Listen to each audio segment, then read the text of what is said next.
Критический этап и повторный удар по столице. Угроза для Минска, Москвы и Киева. В чем суть? Послание Лукашенко украинцам, заявление о потере территории. Кто из белорусских оппозиционеров призвал к диалогу с Минском? Срочный приказ Зеленского. Решение принято и согласовано. Операция СБУ на территории РФ. Новое послание Кремлю. Оторванные от реальности украинцы хейтят народную артистку Кароль и экс-министра Кулебу. Одна поет про добро, другой призывает к походам в рестораны. В столице же разворачивают мобильные кухни для киевлян на фоне ЧС. Возьмет ли в руки оружие? Трамп обратился к Западу. Стратегия европейцев потерпела фиаско. ЕС и Украина готовят новый военный альянс. Альтернатива НАТО. Стрельба в правительственном квартале. Силовики подняты по тревоге. Кто открыл огонь против власти? Внезапное решение. Президент покидает пост и извиняется перед народом. Срочные выборы в Украине под угрозой. Какова опасность и почему же говорят о фальсификациях? А еще дерзкое задержание американцев в России. Все из-за любви и боеприпасов. Об этом и не только. Досмотрите. Друзья, всем привет, это «Время Прядко», коротко, четко и по делу о том, о чем говорят в мире. Поддержите прямо сейчас лайком, комментарием и репостом, а я начинаю. Призыв отведать ресторанные блюда и радоваться добру во время блэкаута и отсутствия тепла. Украинские скандалы. Соцсети взорвались из-за заявлений ряда публичных людей. В частности, народной артистки Украины Тины Кароль и бывшего министра иностранных дел Кулебы. И вот в чем суть. Украина в режиме ЧС. Ситуация с энергосистемой в ряде регионов критическая. Самый тяжелый удар пришелся по Киеву и области. Также под угрозой Харьков, Запорожье, Днепр, Кривой Рог, Чернигов, Сумы, Одесса. Для столицы срочно перебрасывают дополнительные ремонтные бригады из других регионов. К восстановлению подключили Укрзалезницу и госкомпании. Ресурсов на месте не хватает. При этом в украинской столице разворачивают мобильные кухни для жителей Киева. В Киеве уже работает 41 такая кухня. Еще 40 находятся в резерве и могут быть задействованы по мере необходимости. Готовим решение о дополнительном финансировании из резервного фонда государственного бюджета, чтобы обеспечить горячим питанием уязвимые категории населения, в частности в столице. На фоне этого украинцы критикуют экс-министра иностранных дел Кулебу. В Фейсбуке он призвал украинцев выпить кофе не дома, а в кофейне и пообедать в ресторане. И не только. Суть в поддержке бизнеса на фоне чрезвычайной ситуации. Пожалуйста, сегодня выпейте кофе не дома, а в кофейне, пообедайте в ресторане или купите вкусняшки в киоске, зайдите на рынок, сходите к парикмахеру, приобретите что-нибудь в небольшом магазине или хотя бы закажите онлайн. Поддержите микро, малый и средний украинский бизнес. Ему сейчас тяжелее всего. В комментариях люди задаются вопросом, где взять лишние деньги, пишут, что власть сама убивает тот бизнес, о котором пишет Кулеба, и напоминают о размере пенсии в $70. Хейт летит и в адрес известной певицы Тины Кароль, которая на фоне электрощитка спела, далее цитата: «У нас нет света, но у нас есть тепло, у нас нет тепла, но у нас есть добро, у нас нет воды, но у нас есть мы, у меня ты, у тебя я, мы вместе, мы семья». Конец цитаты.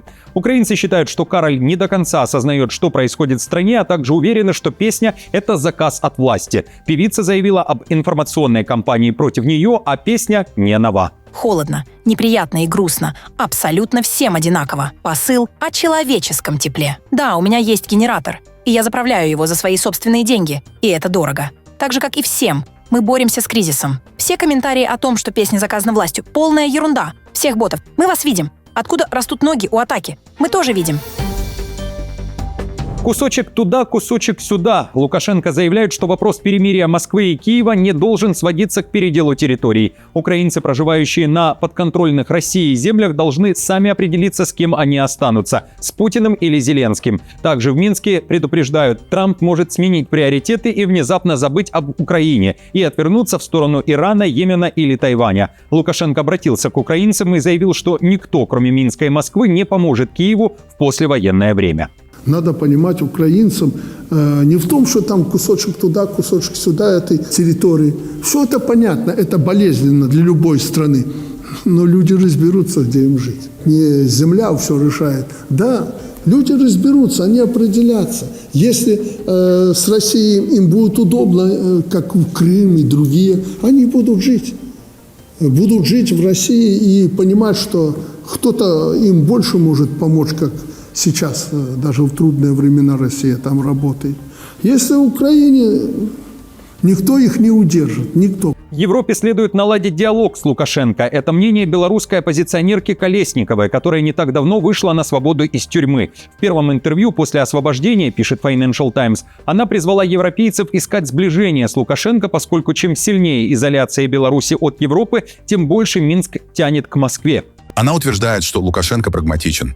Он понимает язык бизнеса. Если он готов на гуманитарные шаги в ответ на ослабление санкций, включая освобождение заключенных и допуск независимых СМИ и НПО в Беларусь, это нужно обсудить. Массированный удар – одна из главных тем в Украине. Повторная комбинированная атака России. В центре внимания, как на днях заявила украинская разведка, подстанции украинских АЭС. Цель – полный блэкаут и принуждение к капитуляции. Украинские военные аналитики надеются, что Россия не пойдет на такой шаг. Один из известных экспертов и глава Центра радиотехнологий Бескреснов пишет, что любой промах российской ракеты, даже если заявляется, что она сверхточная, может стать катастрофой не только для Украины, но и для Беларуси и не только. Причина в близости реакторов. Я очень надеюсь, что у россиян хватит разума не пытаться атаковать атомные электростанции, потому что промах Искандера или Кинжала может превратиться во второй Чернобыль. Фактически все наши АЭС находятся либо рядом с Беларусью, либо с оккупированной территорией России, и возможная трагедия затронет всех. О возможных ударах по подстанциям АЭС пишет и известный в Украине паблик «Николаевский Ванек» с практически 3 миллионами подписчиков. Поэтому нужно лишить нас той энергии, которая с переменным успехом, но снабжает нас хоть каким-то светом. Поэтому они сейчас и принимают решение, как они будут и будут ли вообще работать по объектам, связанными с АЭС. Напомню, на прошлой неделе Зеленский и ГУР заявили, что если Россия нанесет такой удар, то произойдет отключение энергоблоков АЭС от объединенной энергосистемы Украины. Тогда страна будет полностью обесточена. При этом Зеленский уже заявил, провел встречу с Малюком, экс-главой СБУ, который ушел в отставку, но остался в системе службы безопасности, и новым пока временным главой СБУ Хмарой. Отдан приказ. Подготовка к асимметричным ударам. На Банковой заявляют, Россию ждет новая операция Украины. Служба безопасности Украины, как и всегда, активно защищает наше государство и людей. Согласовал новые боевые операции. Продолжается и внутренняя трансформация службы именно так, чтобы усилить наше государство.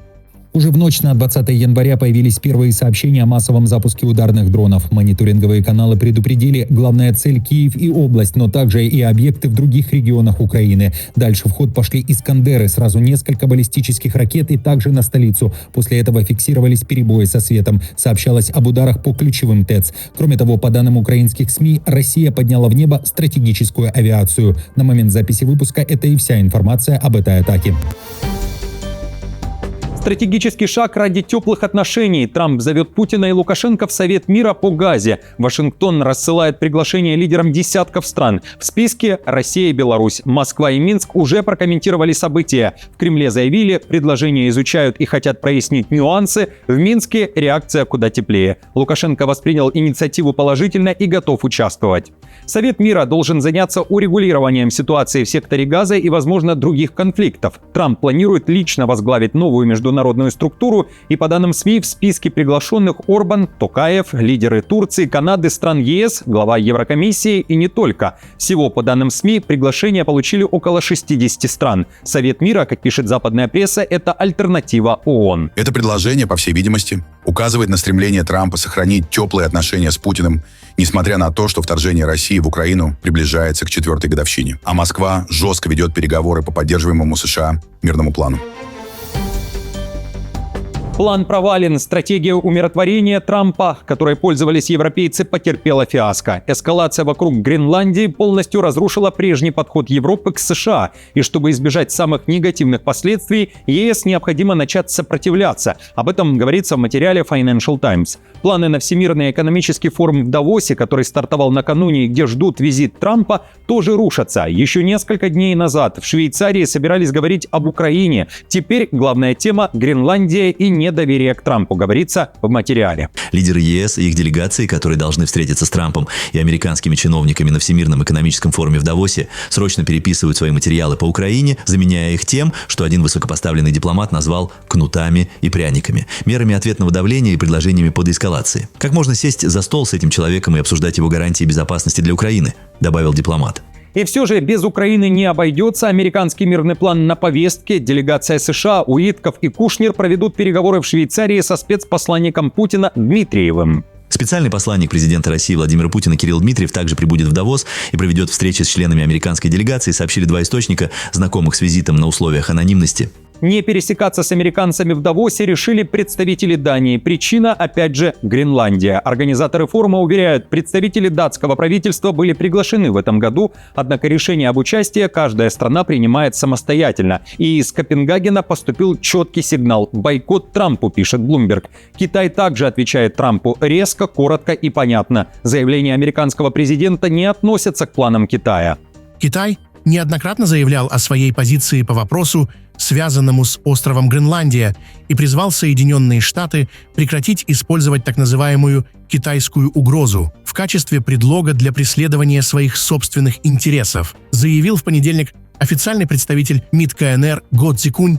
Европа готовится к разрыву с США и уже, вероятно, строит новый военный альянс. В Европе все чаще говорят, Америка больше не надежный союзник ни в торговле, ни в безопасности. На фоне кризиса НАТО трещит по швам, и вместо него начинает формироваться новая коалиция желающих без США, пишет Политика. Отмечая, что одно из важных мест в этом альянсе может занять Украина, которая имеет богатый военный опыт. Если добавить военную мощь Украины к возможностям Франции, Германии, Польши, Великобритании и других, потенциальная вооруженная сила коалиции желающих будет огромной и включит как ядерные, так и неядерные государства. Трамп же вновь обратился к ЕС, он призвал переключить внимание на Украину и отказался отвечать, пойдет ли с оружием на Гренландию. Но тарифная война объявлена и ни шагу назад, дал понять Трамп в интервью NBC News. Европа должна сосредоточиться на войне между Россией и Украиной.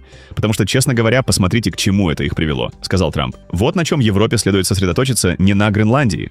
На вопрос, выполнит ли он планы по введению тарифов против европейских стран в отсутствие сделки по Гренландии, Трамп ответил «да» на 100%. Киев не станет проводить выборы президента на территориях, не подконтрольных Украине. Однако украинцы смогут отдать свой голос, если приедут на участки, которые будут открыты на тех территориях, где нет российского присутствия. Об этом в интервью Рейтер заявил глава ЦИК Украины Диденко. Также он говорит об опасности поспешных выборов. Намекает, что страна ко многому физически не готова. Инфраструктура разрушена, тысячи избирательных участков уничтожены, особенно на Востоке. Миллионы украинцев находятся за границей или на фронте, и их данные в реестре устарели. Без полного обновления списков избирателей выборы будут недостоверными. Главное условие – прекращение огня и безопасность граждан. Ко всему в ЦИК допускают фальсификации, если украинцам предложат голосовать онлайн или по почте. До войны у Украины было 102 избирательных участка при посольствах и консульствах. Этого недостаточно, чтобы обеспечить голосование беженцев. Комиссия считает, что открытие участков за пределами дипломатических учреждений – наиболее реалистичное решение, поскольку онлайн и почтовое голосование подвержены риску внешнего вмешательства и попыток дискредитации процесса. Президент внезапно уходит в отставку и просит прощения у народа за свои ошибки. «Я не могу больше смотреть, как олигархи держат страну в заложниках», заявил, обращаясь к нации, президент Болгарии Румен Радев.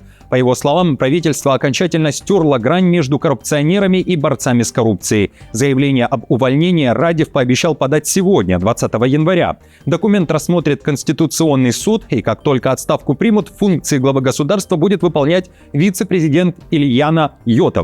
Отмечу, Радев заговорил об отставке на фоне протестов в Болгарии, которые начались в конце прошлого года. Граждане страны возмутились, когда в соцсетях появились видеоролики о том, как быстро депутаты от правящей коалиции принимают важные законы. В частности, парламентариям понадобилось всего 26 секунд, чтобы поддержать закон, касавшийся местных активов российского «Лукойла». Болгарские СМИ писали, что Радев может уйти с поста президента ради создания собственной политпартии и участия во внеочередных парламентских выборах, которые должны пройти уже в этом году. За эти 9 лет Болгария завершила процесс своей европейской интеграции, над которым усердно работали все регулярные и служебные правительства. Мы уже являемся членами Шенгена и Еврозоны, горизонта, намеченного нашим обществом еще в конце 90-х годов. Вопрос в том, почему достижение этих целей не принесло стабильности и удовлетворения.